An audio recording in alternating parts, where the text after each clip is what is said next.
Good afternoon again, ladies and gentlemen. Andy Johnson here with you, Advertising Week Europe. We're going to chat now to Marco Bertozzi from Spotify. You've been talking about programmatic advertising, something that's very big with your company. Tell me about how you use it on Spotify and why it's so crucial. Yeah, well, I mean, the big topic for us at the moment is this whole discussion around really trying to advertise to people. This week, actually, we launched Understanding People Through Music, which is really just the sort of culmination of taking the data insights that we have and really understanding people's behaviors on the platform and then talking to brands about how they can, work with that information and associate with particular music genres, with what people are doing. We love to talk about this idea that music's a mirror and not a filter. So if you think about your social media presence, everyone likes to filter there. They put their nicest photos up. They present themselves in a certain way, whereas music's very, very personal, and you can't hide what you listen to. And so for us, we think that gives us incredible insights into how people are behaving. Effectively, they are soundtracking their lives. So we have over the last couple of years, we've been on this journey. We talked earlier actually about the idea of access over ownership. And I think within music, we've moved from this journey where people once bought albums, and then they moved to downloads, and now we're very much in the heart of this streaming economy, where 50-60% of people online are now streaming music and film. So Spotify are obviously right at the sharp end of that, and we have started to say, as people have gone, well, if I don't need an album, I can just stream a song. Then they're curating their lives around playlists. So they're, whether it's workouts or dinner parties or chill out moments, people are really creating music around those moments. Music, though, is essentially it's about emotions, isn't it? It's about how we feel about things. So how do you marry the emotional pull of music with the programmatic and the sort of analytical side of the work you're trying to do? Well, I think people make choices about what they're doing in a certain time. So if for instance, people are playing on their PlayStation, they can be listening to the Spotify via the PlayStation interface. So that gives you some idea of what they're doing. People are creating playlists around jogging, around cooking, around shower playlists that we always like to refer to. So in that moment, that is the emotion, and that is the mood. And in fact, if you want to be very specific about it, as people, and indeed Spotify, have curated music into these playlists, we have a whole strand of actually mood-based playlists.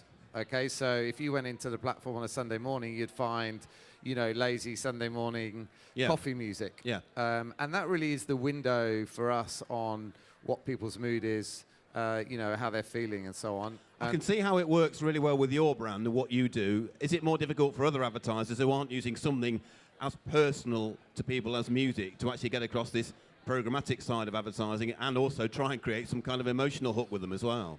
Well, I think, it depends which way around that is. So if advertisers want to associate with music, for us, music touches all sorts of things. So if, for instance, people are associating around, they're running their dinner party playlist, you can imagine the amount of advertisers that can be related to that, from food, to drinks, to evening entertainment, to whatever it may be.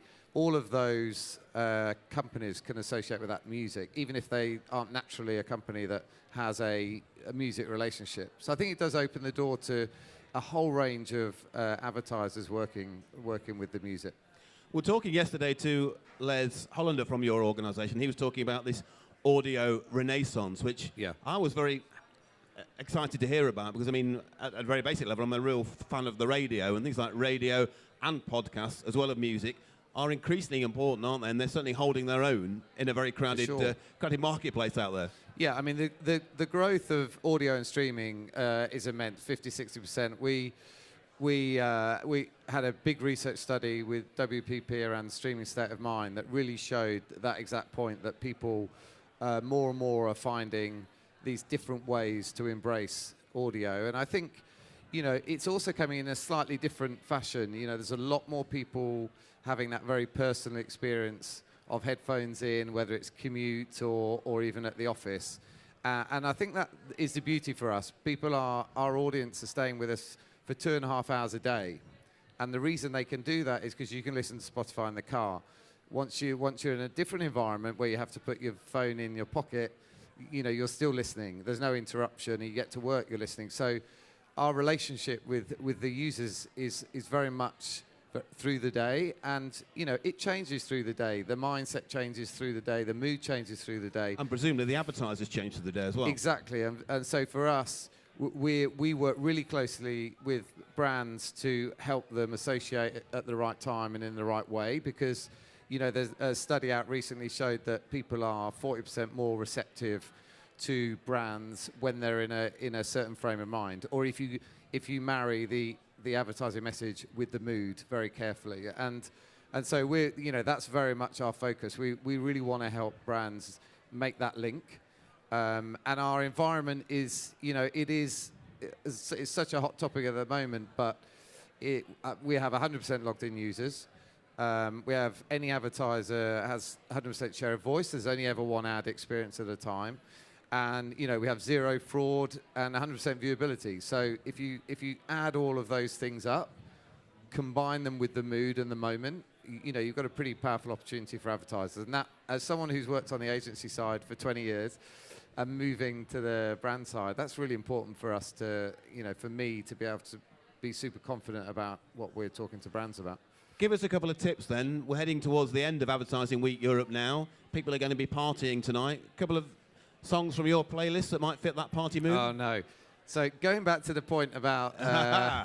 You're evading my question very neatly. No, but going back to the point of it being a mirror rather than a filter, right. you really wouldn't want to see my playlist. I'm afraid it's not up to scratch. No problem at all. Well, look, best of luck with the rest of the week. Thank you very much for talking to us. Great. And, of course, if you want to share any of your favourite music with us, then you can go to speak to us on Twitter, #AWEurope.